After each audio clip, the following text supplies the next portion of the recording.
Welcome, viewers, to yet another episode of Connecting the Dots. I'm your host, Nivi Jaswal, at the JIVINITI program and the Virsa Foundation.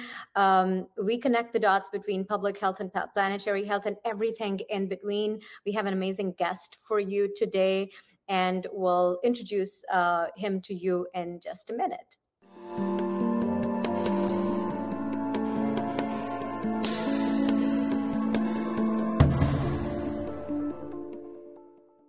Welcome, Kuntal. You've summited Mount Everest not once, but twice. And there's a big story behind that and behind your transformation and how you went vegan. Tell us, about your story, and welcome to the episode of Connected Dots.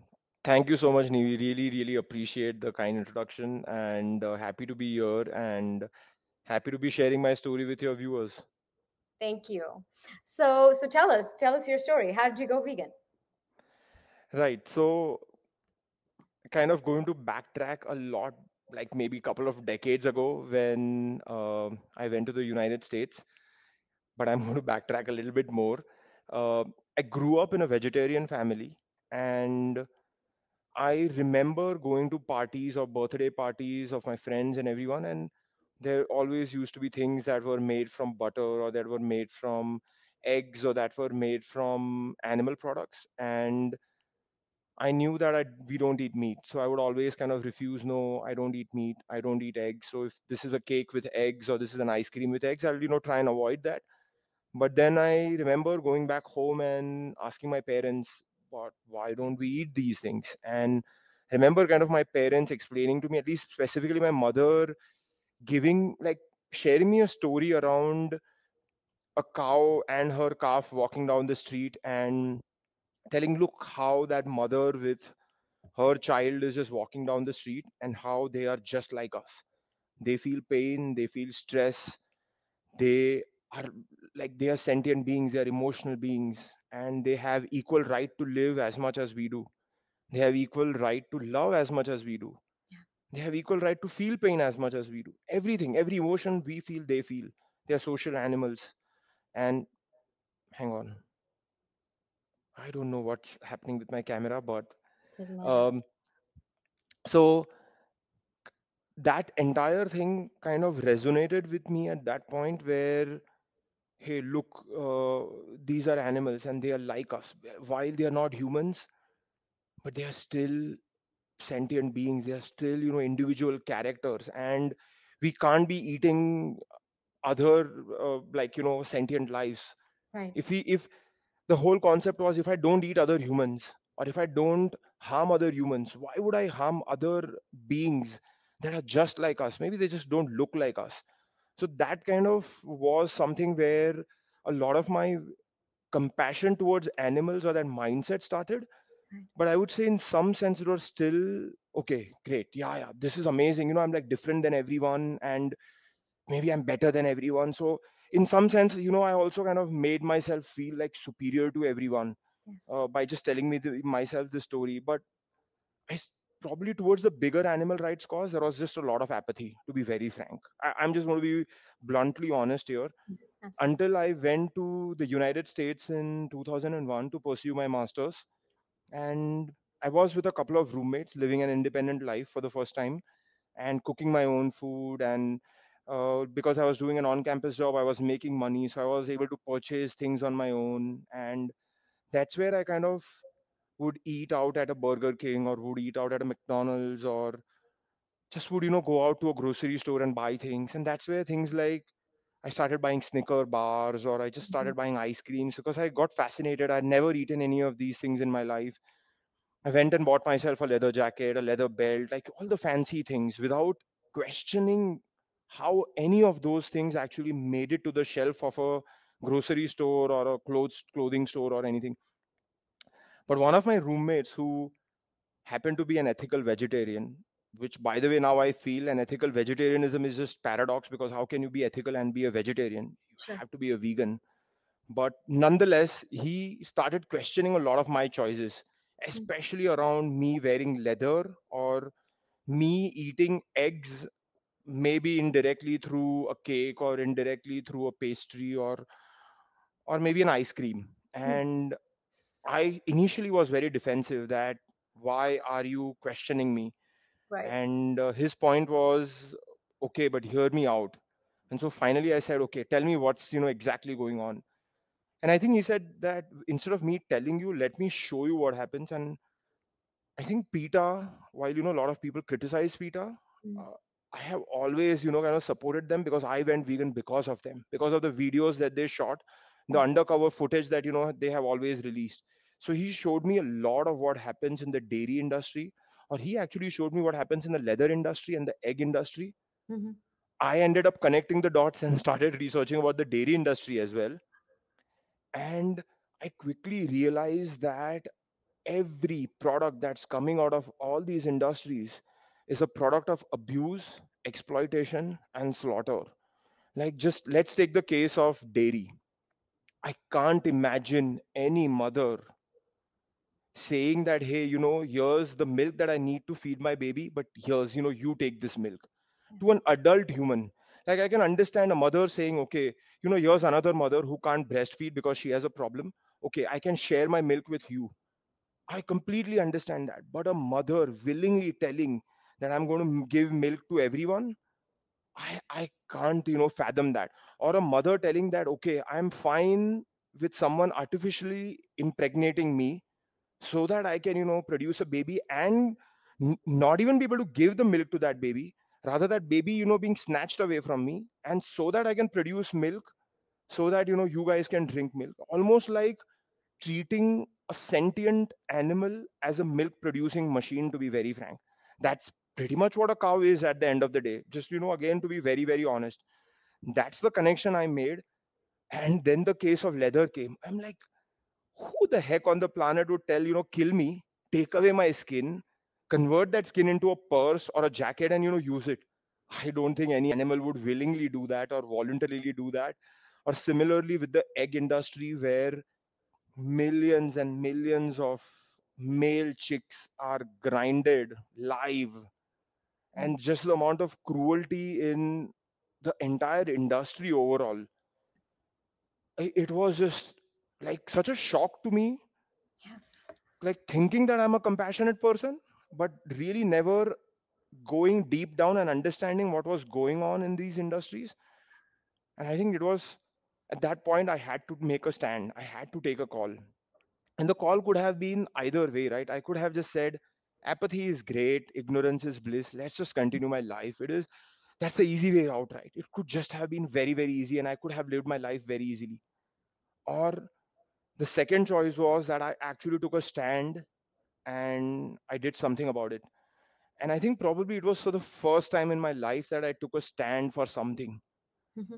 As I said, till then I truly believe the first 20 years of my life were filled with apathy, and that is one of the biggest regrets of my life, that why did I spend so much time being apathy, filled with apathy about so many issues that are plaguing our planet. And I took a stand for the animals. I did research and I quickly realized that there are two things that I completely, as a privileged person, control: Hmm. what goes in my mouth in terms of the food that I consume, and what goes on my body. Maybe cosmetics, maybe the soap, maybe the shampoo, maybe the toothpaste, maybe the clothing that I'm wearing. These two things, 100% under my control. As someone who makes money, as someone who's living in the United States, sure, I can definitely make a change around that. And I realized that there is a movement called veganism, and there are lots and lots. Like back then, probably there were hundreds of thousands of people across the world who were vegan. Not many, but there were. And living in Los Angeles, I quickly realized I had three vegan restaurants exactly within a mile radius of where I was living. Yeah. I had a big community which I had access to. I went vegan, and that's the stand I took. And that stand I took because I had to resolve that ethical dilemma that I was in. Mm. That that reconciliation that I had to do between my compassionate thought, but my actions not matching my thoughts. So that reconciliation had to happen, and that is a choice I made. Decided that I'm going to go vegan, that I'm going to do something about this. And I have to tell you that it has to be the best decision I have ever made in my life. And I'm pretty sure you have heard this many, many times until now. from mostly, all the vegans. And while eating a broccoli didn't change my life or anything, I do have to tell you that that stand that I took for something or an issue had ripple effect across my entire life, because it forced me to look into my thought process, especially around anything to do with, maybe let's say, sexism or racism or casteism, or even something like a issue like homophobia, which potentially I did not have stands around, but in certain things I actually had very regressive mindset around these things. Like, I was homophobic and I have written about this quite a bit in past. Or I was sexist, maybe I didn't realize what I was. Mm. uh, and while I have been brought up by very, very progressive and strong women, sometimes when you are growing up in a conservative society, in a very patriarchal driven society, these are things that creep into you without you even knowing about them. And that's the kind of person I was. And when I looked inside and I kind of saw all these thoughts and I saw all these things, I said, look, I've connected the dots about oppression around another species, but I'm not connecting the dots around oppression inside my species itself. Yeah.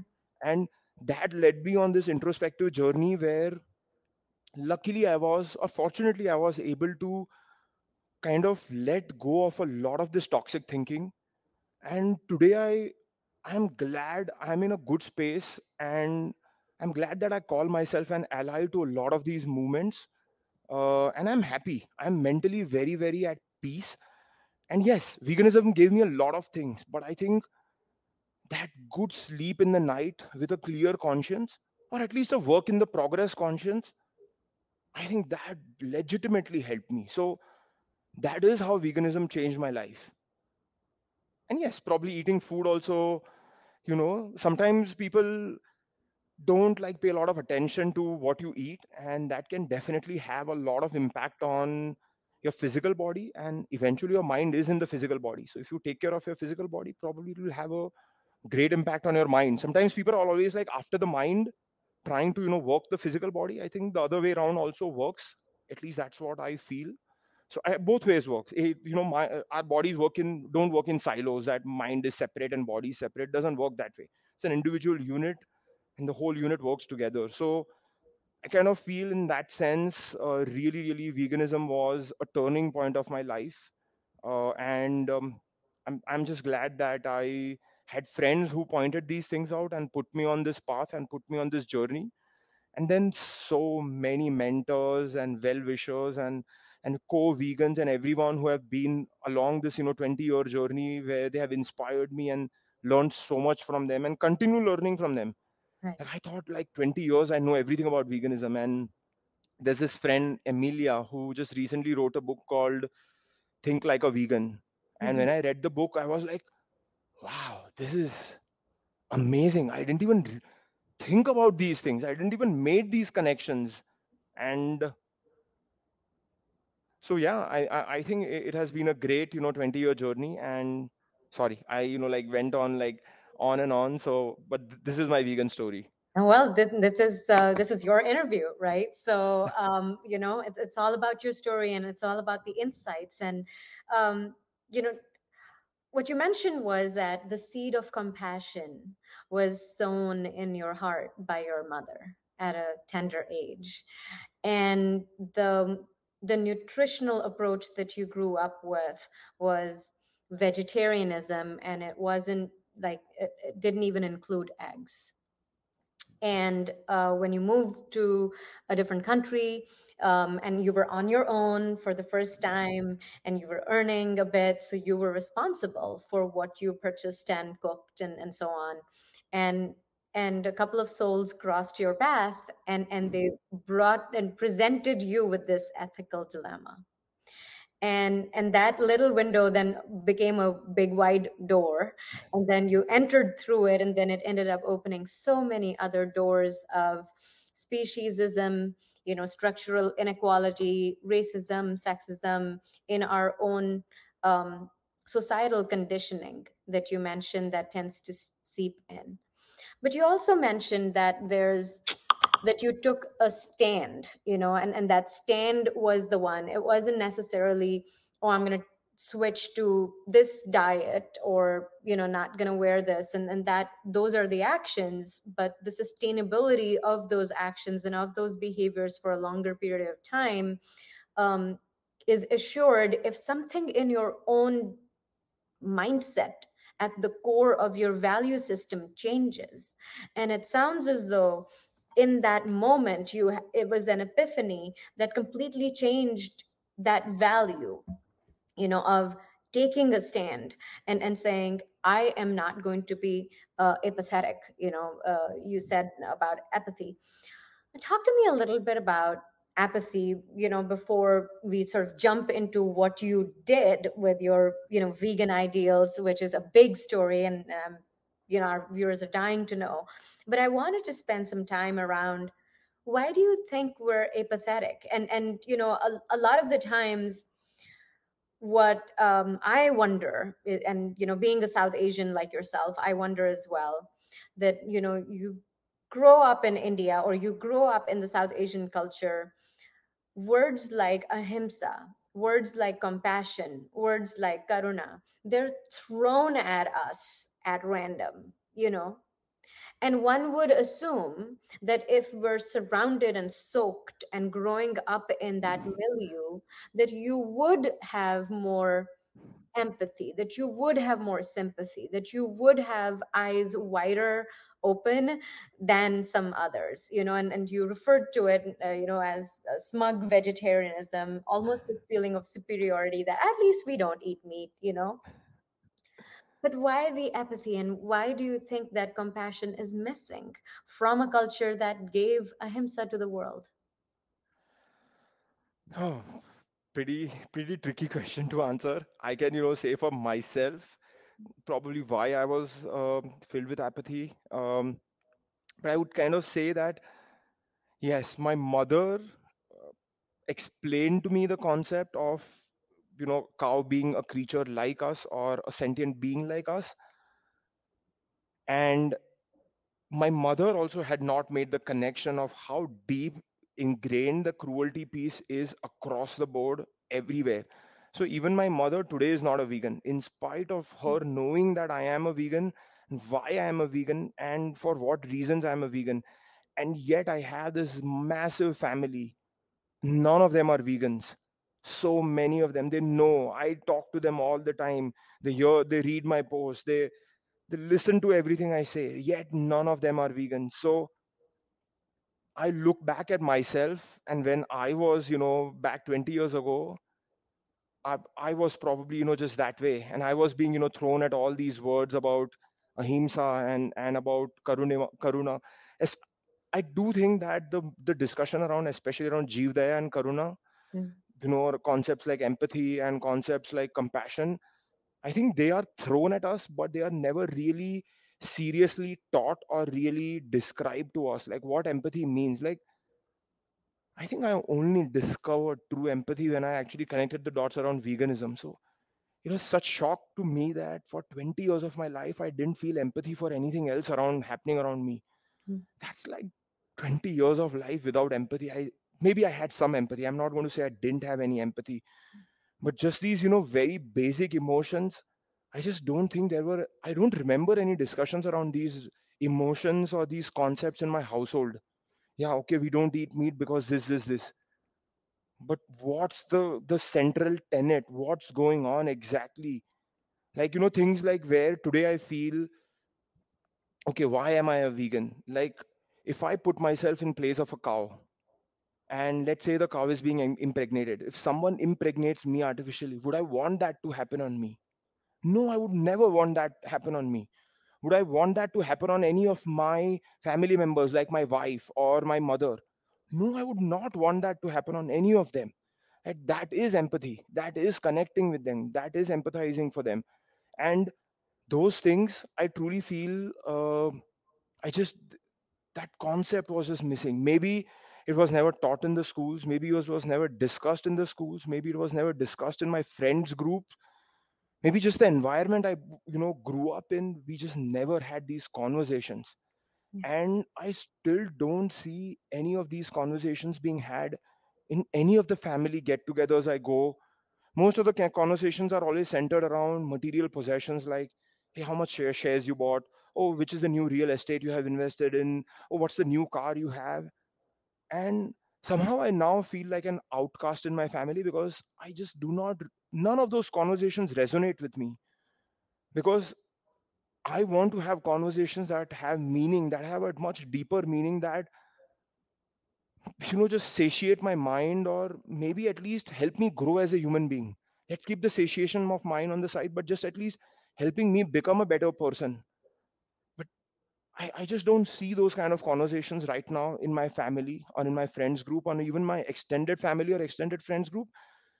And I'm not going to make a generalization, but I'm going to make an assumption that probably that's the same case, probably at a much larger scale in India, unfortunately. And maybe it's because we are now going from a developing country to a developed country. So all this progress is where we are kind of moving away from these basic concepts of ahimsa, empathy, towards more materialism mindset. I don't know. I don't know the answer, but I'm just, kind of speaking from personal experience of my family itself and my friends group. And I think that is the environment I was brought up in.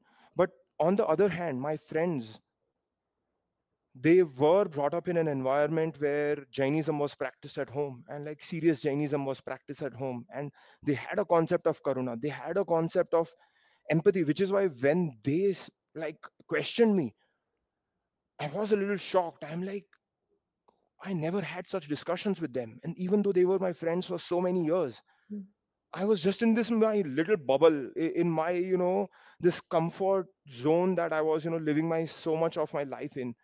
So I think it was also this kind of step of going outside my comfort zone, being open minded, being receptive to a different idea, to be at least, say that, okay, I'm going to look at this idea, I'm going to look deeper into this idea and see whether it makes sense for me. I think all those, that I don't think it ever happened in the first 20 years of my life. It was not until I was independent, living alone, and kind of getting probably I think United States also had a lot to do with this, because it's a country where there's so many nationalities living together with very, very different varied mindsets, and lots of things kind of being thrown at you. You're working in teams with, maybe a Chinese guy on the team, an Israeli guy on the team, and then, maybe a South African guy on the team, maybe, and a guy from, an African American on the team. So you're just being like exposed to so many different ideas and so many different things. And you are kind of, at least for me, it was a game changer, or probably a life changer, as I was able to take a step back and question a lot of things and make this jump, or go on this journey. So I don't know what the answer is, but this is what my personal feeling is, that we just don't have enough of such conversations at a school level, at the university level, at the college level, at family level, at friends level, because so much of we are just, running after progress. But a lot of that progress is material progress rather than spiritual progress, or rather than growing as a human kind of a progress. And a lot of this progress happens only when people have made enough money, and then they are kind of chasing what next. So now I see, a lot of people running after religious gurus or spiritual gurus and going on these journeys after so many years of their life. So I think we need to start having these conversations a lot earlier. This Yeah. needs to be part of who we are, not like, hey, now I have made, all this shit ton of money in my life. Now maybe, I can go on this spiritual journey. Why not just go on a spiritual journey all the time? Or why Yeah. not, make the connection all the time? Yeah, it's that concept of tirtha yatra, that you hear in the South Asian culture, where once you've done everything, you've raised your kids and you've retired and you have all the material possessions that you can afford, that you eventually start on a pilgrimage. But I guess that the pilgrimage is more towards your inner self and understanding your inner world, and daring to ask certain questions and delve into certain concepts, and not wait until you're 30 or 50 or 40 or whatever the age might be. It's a tricky question. It's a pretty complex question that I posed to you, and we're not going to resolve this today. But there are a couple of nuggets, that I picked up from what you were talking about. Number one, values, if they're in any culture, whether it's the South Asian culture, Latin American culture, or the Western Caucasian Christian norms, and those that culture, um, when values are just thrown as givens and as tenets, something that you should not question, and there's like a should qualifying that, then those values or those diktats become more of rules, that and then the inner human tendency is to rebel. Like And the break the minute you rules. have some freedom, I've grown up with a lot of South Asian friends who wouldn't eat certain things at home, but they would take the liberty of eating or imbibing, of certain beverages outside of the home, and then trying to lead those separate lives, which is where the seeds of hypocrisy are often sown. And once you push the limit and you say, well, if I can get by with that and get away with that, and then tomorrow it will turn into something else, right? um, you emphasized upon the need to describe those values and to have those conversations in the family early on with children. So I think that's a big message, that you're leaving with parents, and especially young parents, parents of school going children, to ensure that they're having those conversations. And while there's a place under the sun for the material conversations, and to understand financial literacy, and the art of saving and investing and so on, and I think that our culture specifically does really well at that, you know but when it comes to having those spiritual conversations or conceptual discussions, they can really lead to those watershed moments, the way you've recounted your conversation with your mom, or later on the conversation with the ethical vegetarian friend who you had in the States. The second point that you mentioned was progress. And I feel that sometimes our definition of progress is Western informed. And so we're chasing a dream that wasn't even ours to begin with, but just that we have in this world dominated predominantly by Western thought, Western institutions, Western benchmarks, Western understanding of what health and what nutrition, what should be on your plate and what should be in your bank balance and what should be on your resume. And when you're informed by somebody else's thought, you often don't recognize what's in your own backyard, Yep. you know and so sort of taking this conversation forward, you mentioned that you went vegan 20 years ago. There was this inflection point. Um, but your family, and there are some extended family members who yet haven't embraced this path. What are the challenges that you experience as a vegan, and no less, somebody who's achieved so much in in sort of talking to people about your vegan ideals and having them even consider following this path or experimenting with this path? What have been your challenges? So when I started the journey and I connected the dots, I thought this changed my life and this will change everyone's life. It would be so cool if everyone is vegan, like the whole world is vegan.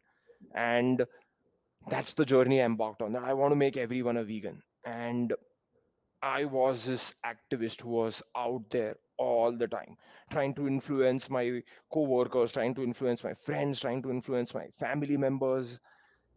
And I think because I was so forceful, like to give you an example, I remember a product launch party at my work, and it was done in a restaurant which had like literally one salad which potentially could be veganized.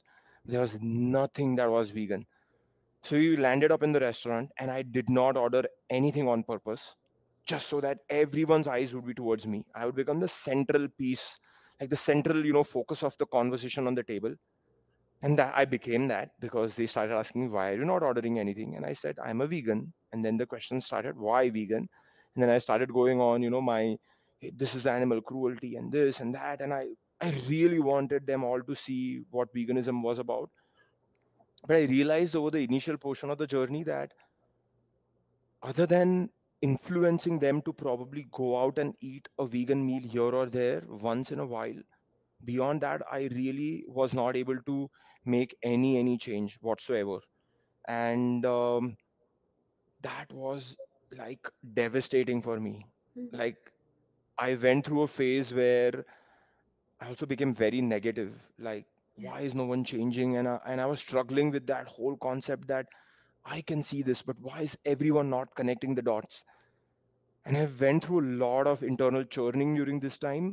Um, and as I said, I was very negative, but I was also very, like, in general, my attitude was not great. So I think at some point, I just stopped.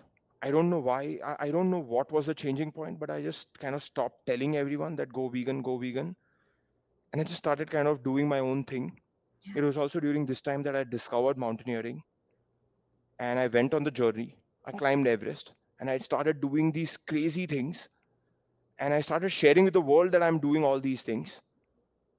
What suddenly started happening is, into the first 2 3 years, as I started doing all these climbs and everything on a vegan lifestyle, and I started, and look, I am very vocal about what I do. On my social media, I can write about whatever I want. It is my social media at the end of the day. And I'm not telling anyone what they need to do. I'm just sharing my story of what I did. So it was slightly different than me telling everyone go vegan. I just started sharing what I was doing. What started happening is that a lot of people started reaching out to me and asking, "Hey Kuntal, how are you doing all these things? What are you eating? How are you training?" Mm. And that kind of just turned around the whole conversation. Instead of me telling them go vegan, they were asking me, what do we need to eat or what do we need to do? And when they question or when they ask for help and you kind of offer help, I think it's just a different conversation altogether. While it's still the same conversation, while I'm still telling them go vegan, but it's just they have initiated the conversation. And I started realizing that now a lot of people are going vegan. Not my family members, not my friends, but these are just random people across the world connected to me on social media, getting inspired by my journey and trying to figure out how they can also run their own unique journeys or own individual journeys. And that's where I found my niche as an activist, or that's where I find my space as an activist, is that I'm not going to be out there on the face with a placard saying go vegan. No, that's not who I am. But I'm going to go climb all the mountains, all the difficult mountains in the world, whatever I can find, with a vegan board. I'm going to put it on the top. I'm not going to still say go vegan, but I'm just going to let them ask the question, and that allows me to kind of guide them slow and steadily towards, hey, you can go vegan. And, like, for example, today I'm a nutrition and a fitness coach. A lot of people write to me asking, hey Kuntal, will you coach a non-vegan? And I had a lot of debate before kind of announcing to the world that I'm a nutrition and a fitness coach and that I'm a vegan coach. So initially, my mindset was that I'm never going to coach anyone who's a non vegan. But then I realized that it's almost like preaching to the choir. Mm. Who am I? Am I trying to just change vegans to, better vegans? They're already vegans. Animals are already out of the food system in their case. Sure, I can always help vegans, and that is something I will do. That is, like, core of who I am. I want to help vegans become stronger, fitter, better, everything at what they do. Yeah. But my end goal is to still take animals out of the food system. How am I going to achieve that if I don't coach non-vegans? So I coach non-vegans, but Mm. when I have the first conversation with them, my very first conversation with them is, look, you have to understand I'm a vegan coach, and I'm not going to be able to help you with any of the food items that you like. If animals are on your plate, then I can't help you with those things. A and B, I would really appreciate that if you all are open minded to vegan choices as well, right? Anyways, most of the food items that most people eat is vegan. Mm. It's like all fruits are vegans, all vegetables are vegan, all grains are vegan, all nut seeds are vegan. So half, like, 70 80% of diets are mostly vegan already. It's just that, balance small portions where I kind of, work with them slowly and collaboratively to expose them to those things, because I know for a fact that once they switch or once they try those options, they will see benefit. or or if, let's say, someone is looking to build peak performance, they already are at a good level and they want to up their performance, I'm pretty sure they will be able to maintain the performance. They will not see any regression. I know that for a fact. I'm talking in a very science backed fashion. And if they're smart enough, they may even be able to achieve peak performance. Hundreds and thousands of athletes across the world are already doing that. So that's also the kind of mindset that I have in terms of coaching. But my mindset as an activist, I will always be a vegan activist. That is not something that can change. At heart, I am a vegan activist, and it is through my actions that I am going to do my activism, rather than being out there in the face with placards. And there is a place for that as well. I got turned into vegan seeing PETA videos. So I'm never going to say those videos are bad, or I'm never going to say that activists, standing at a KFC with, a placard is, doing something wrong. No, whatever it takes to get animals out of the food system, everything works. We all need to, work together towards this one cause. So this is how my activism is. And this, I faced a challenge earlier on where I faced a lot of, where people were just simply not receptive to what I was saying. Mhm. And then slowly I had this transition where I found how I am able to inspire them to choose vegan, or at least to consider veganism. So that was the biggest challenge. Yes, there were challenges around them feeding me non-vegan food, or occasionally at vegan lunches or anything. I think those are trivial things. Mm. I, like, when I would go to these lunches and they would feed me non-vegan things, I knew they were non-vegan things and I would yet eat it. And over a period of time, what happened is they saw that this guy is not trying to change us. It is we who are trying to change him constantly. Mm. He doesn't come to us and say, go vegan, go vegan, go vegan. He's just asking us to make vegan food for him. That's it. He's not asking us to eat vegan food. But yet, we are someone who's putting vegetarian stuff into his vegan food and feeding him that by lying to him. And I, by not saying anything, made them feel that. I remember, 2011, 2012, when I used to go on these lunches or dinners, and people used to call me and say, Kuntal, how do we make vegan food for you? That was a drastic shift, in the 3-4 years of my journey, where I went from being in the face, go vegan, to just, kind of pulling back and doing my thing and just inspiring them. Mm. So now they all know I'm a vegan. Now they know how to cook vegan food. Everyone knows everything. Sometimes, they also like will take me out to a restaurant, which is a vegan restaurant, and those kind of things. Slow and steady. Everyone's on individual journeys, their own respective journeys. I hope they will make the connection, and I'm always there for them every moment. If they have a question, they can always reach out to me. They all know that. So that's kind of been my journey around raising veganism awareness or being a vegan activist, and how I do my activism.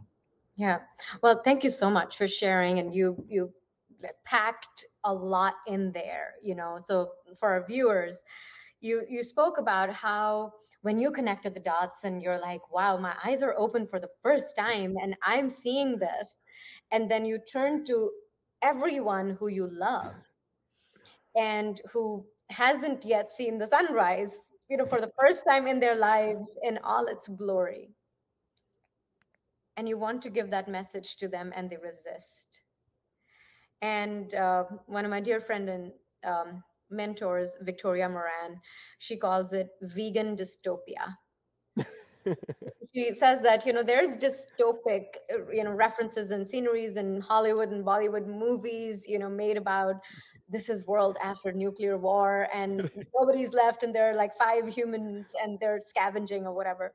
But vegan dystopia is special because we feel like everybody's walking around eyes wide shut and we're the only ones trying to pull them into this direction of, if you just do this, you can actually make this change and change your life and change your spiritual life and change your emotional world and also change the world, literally.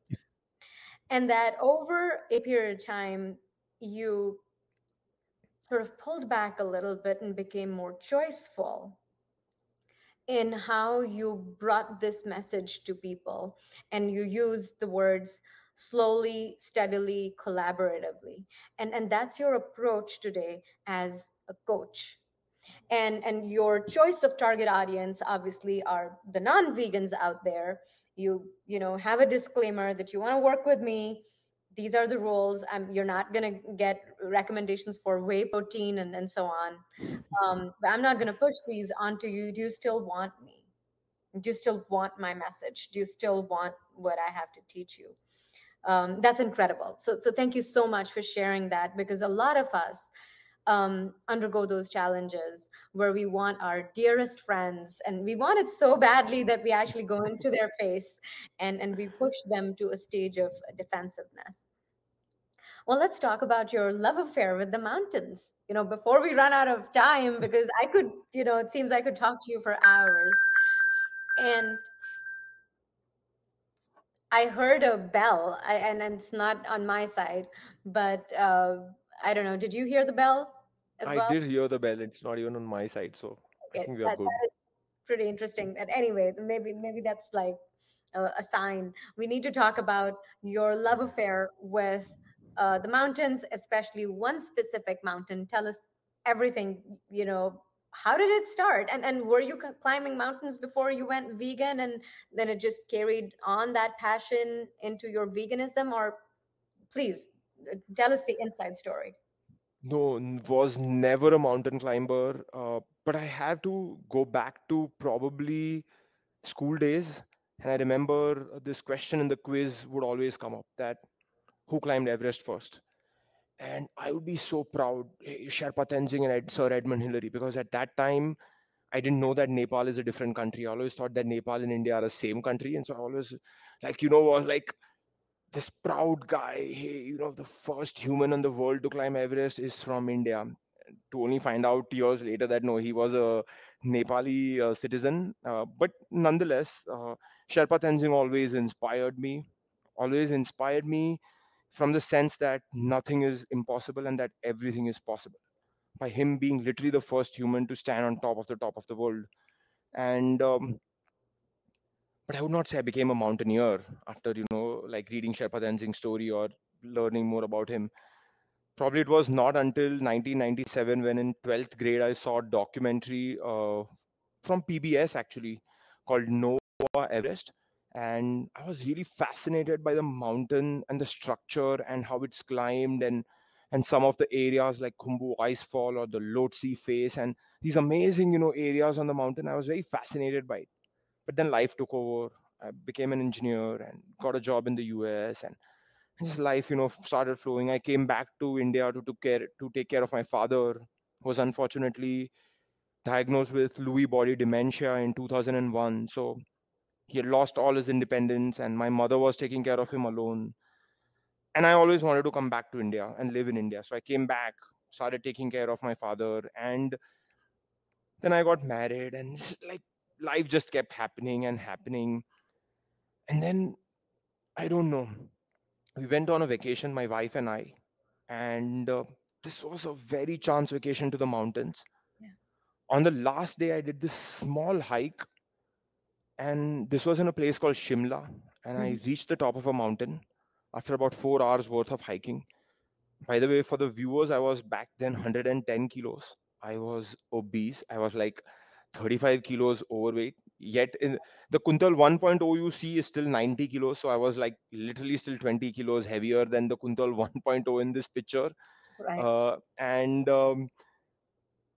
I, it was just out of chance. We wanted to see snow. We landed on top of that mountain. We found a lot of snow. I remember playing snow angels and throwing snowballs at each other. But I think this how veganism happened to me. I think it was that moment of my life when it took a U-turn again, and it was so quiet on the top that I could literally hear every single heartbeat, like boop, boop. I was like so scared. For a moment, I looked at my wife and I'm like, "Can you hear my heartbeat?" And she's like, "What the heck are you talking about?" I'm like, "This is insane experience. Like, it was so quiet, so peaceful. For the first time in my life, I felt that deep happiness, that deep joy, deep connection to the nature. And for the first time, I was also able to detach myself from this race of always planning for the future, always pondering over mistakes in the past. What can I do better? How can I be better? All of this stuff. While the present is just going in front of you, all the time passing away. You're not even able to exist in that present. I was able to exist in that microsecond of the moment, and I fell in love with the mountains. I think that was my trigger point. Yes, year and a half later, I found myself at the Everest base camp. Wow. I saw sunset happening on Everest, and that sunset blew me away. I still remember that sunset. Like Everest is this massive range, but that day Everest was in center focus. Every other mountain in the color of gray and blue, Everest in the middle, burning golden in color, as if someone had lit all the snow on fire. And when I saw Everest that way, I fell in love with a mountain. I mean, my wife still reviews the fact that I fell in love with a mountain. And like she became the second love of my life, and like mountain became the first love of my life.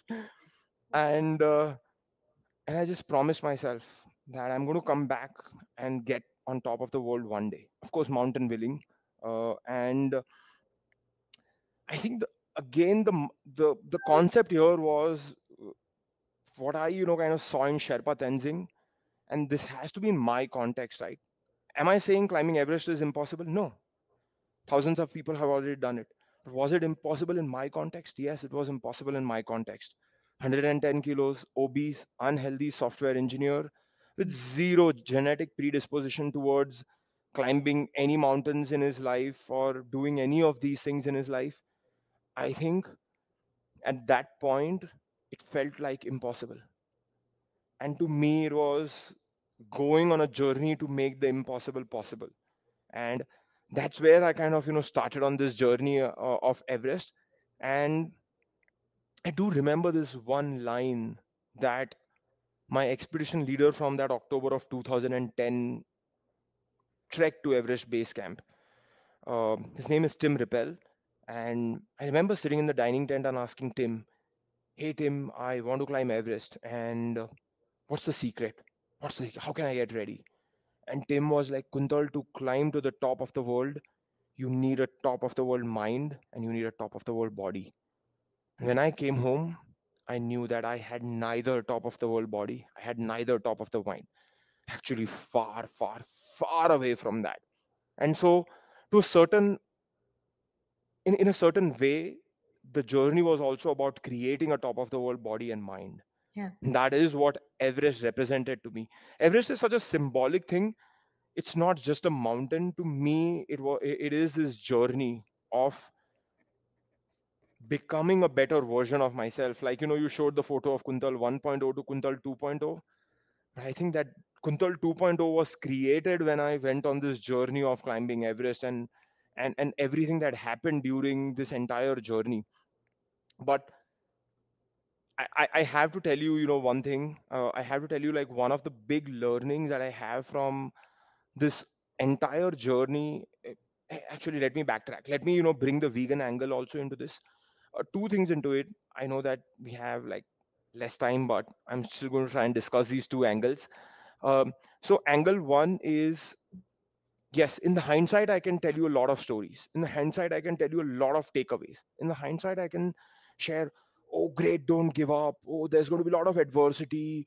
Oh, you have to adapt, and all these marketing jargons, or these business jargons. I can like say all these things. Great, all of these are amazing. The single most reason why I climbed Everest is it was a calling. It was a deep calling that I could not have said no to.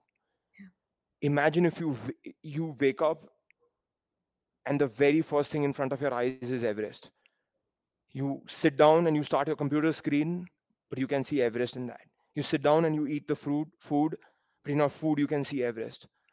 Entire day, all that occupies your life is Everest. Even when you sleep, you dream of climbing that mountain.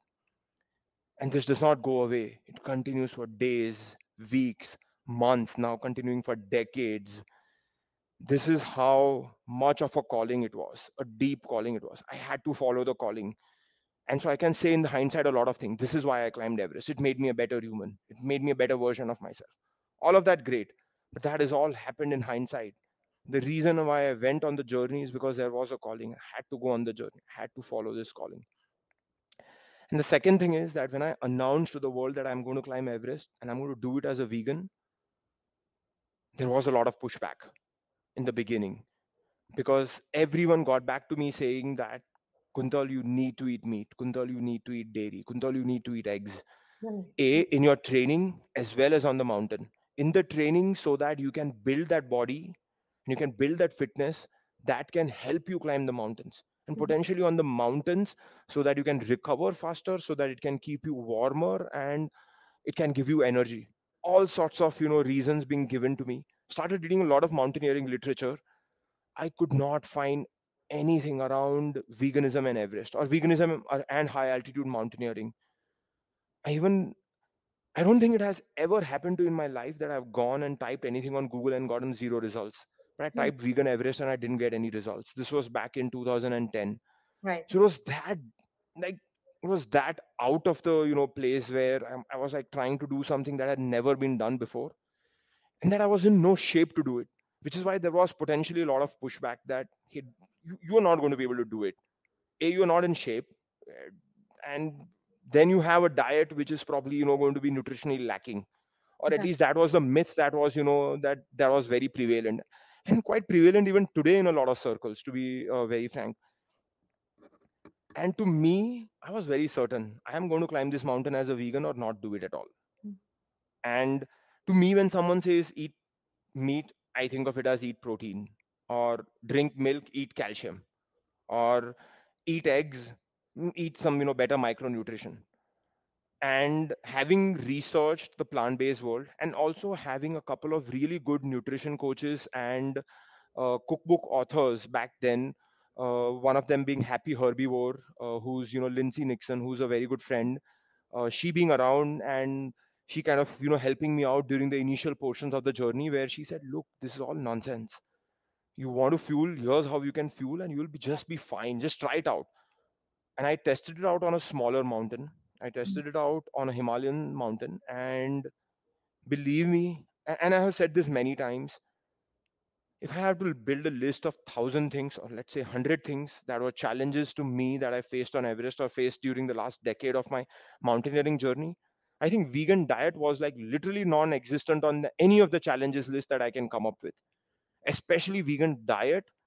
Because if you go and see the diet itself, a vegan diet or a diet that can be followed on the mountain, it is anyways very, very heavily dependent on carbohydrates. So let's say if you look at what some of the best climbers in the world eat, and who are the best climbers? They are the Sherpa guides. Yeah. So Sherpa guides eat a lot of potatoes, Mm, they eat a lot of lentils, they eat a lot of rice, and meat is almost always on the side. So if 80 to 90% of their calorie intake is coming from just plants, and it is merely about like 10% of their calorie intake coming from animals, it was very clear to me that it is very, very possible to even eliminate the 10% if just someone is willing to try it out. yeah. And I was willing to try it out because I wanted to do it in that style. And I tried it out and I realized, heck, this is a no-brainer. Why is everyone not doing this? So, but the conditioning and the myths are so ingrained, Mm, have been so ingrained since so many decades or potentially even centuries, that it's going to take a while. It's going to take a lot of hard work on all of us together across the world to kind of dispel these myths and debunk this conditioning. But it is very doable, and it's already happening. The movement has gone mainstream. It's exponentially growing across the world.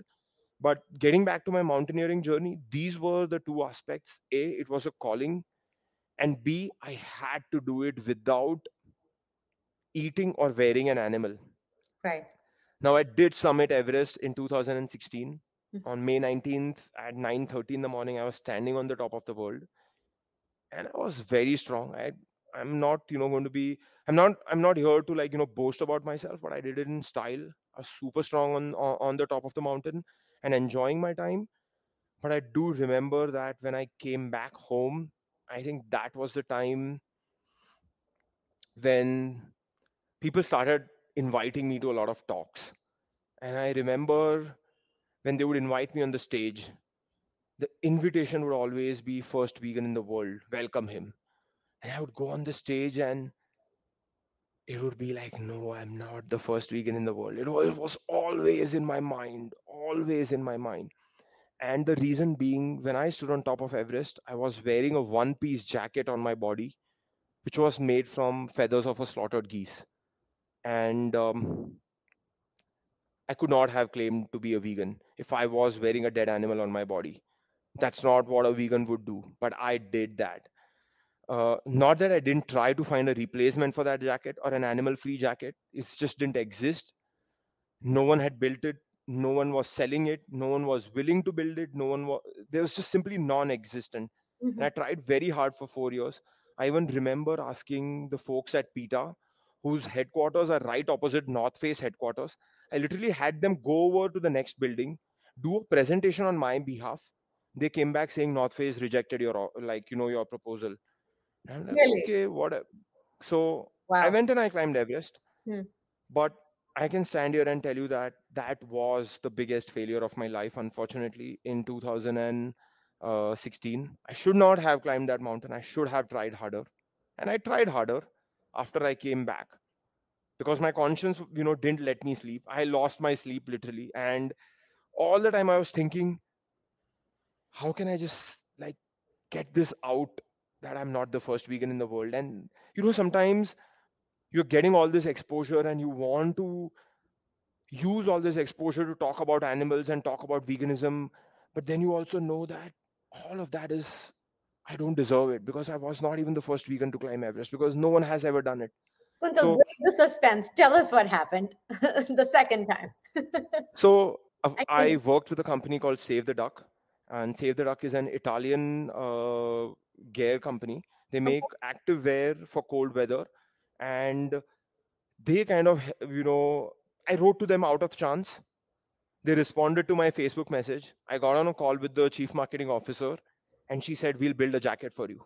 Wow. And after 8 months of research and development with the chief designer, and a lot of back and forth, in April of 2018, I had the first synthetic jacket of the world with me. The only problem being who's going to test it because it had never been tested in even -5 degrees temperatures before. So I knew that I was going to test it.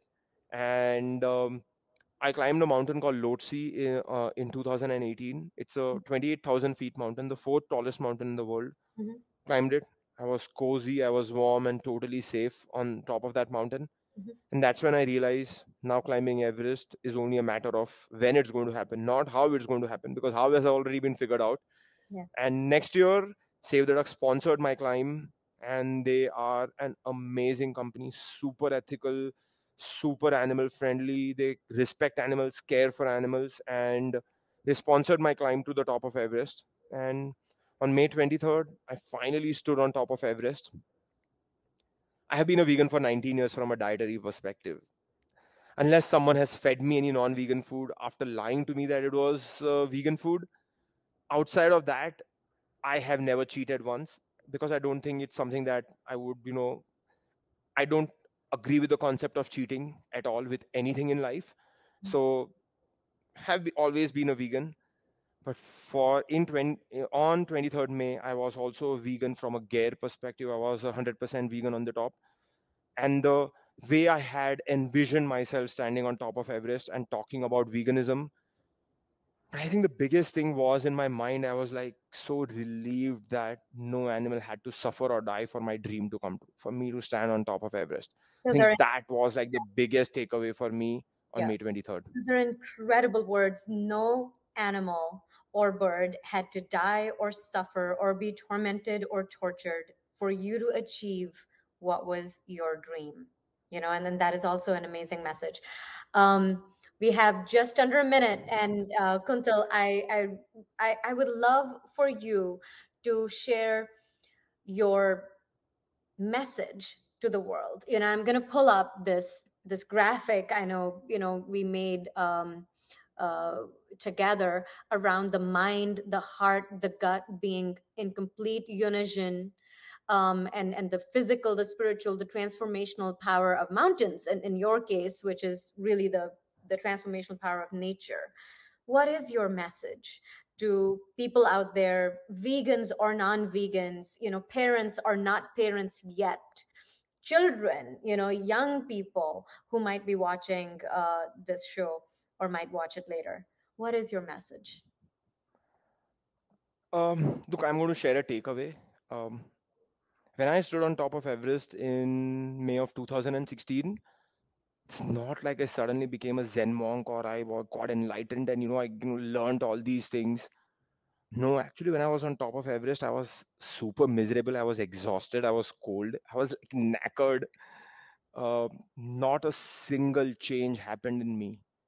But I do think it is during this journey of climbing Mount Everest. It is during this, call it a spiritual journey, call it a physical journey, call it a mind journey, call it any kind of journey, a journey of life probably. It is during this journey is where I transformed myself from that unhealthy 110 kilo obese software engineer to this guy who not climbed Everest once but twice and created that top of the world body and mind. And it is during this journey that all of that happened. So I want to kind of take a step back and share one of the big takeaways is that enjoy the journey, enjoy life, uh, have fun, celebrate these smaller milestones. Yes, who doesn't like to get on the top? If I would have not gotten on the top, no one would be inviting me. Did did did that why I climbed the mountains? Heck no. This was my personal journey, my personal calling. That's why I did it. But all the transformation happened during the journey. It is during that journey where I became Kuntal 2.0, or now the next journey is where I will become Kuntal 3.0. But I think the biggest takeaway or the biggest Everest of my life is to wake up every day and end that day being a better version of myself than how I started. Yeah. But above all, become a better human being at the end of the day. I think that is like literally the biggest Everest of my life. Yes, I have many Everests, but I think the overarching Everest of my life is to be a better human being. And that's what I would kind of implore everyone who's tuning in, that find your Everest, whatever that Everest is, and go on this journey. Yeah. I found relentless focus, relentless drive, relentless passion to go get on the top and to transform myself. And I'm pretty sure that you will also get a similar experience. Yeah. Kuntal, thank you so much for talking to us today and for all the amazing messages that you've shared. The insights have been so much. I feel enriched every single time we have a conversation or I hear you speak. And the big message to us all is find your why, find your Everest, and do everything possible and ensure that while you're finding your Everest, that no human and no sentient being is ever tortured in the process. Kuntal Absolutely. Joisher, thank you so much for spending your time with us and for this wisdom. And we'll be back next week, next month, with yet another episode of Connecting the Dots. I hope you enjoyed this episode and listening to what Kuntal had to share about his journey.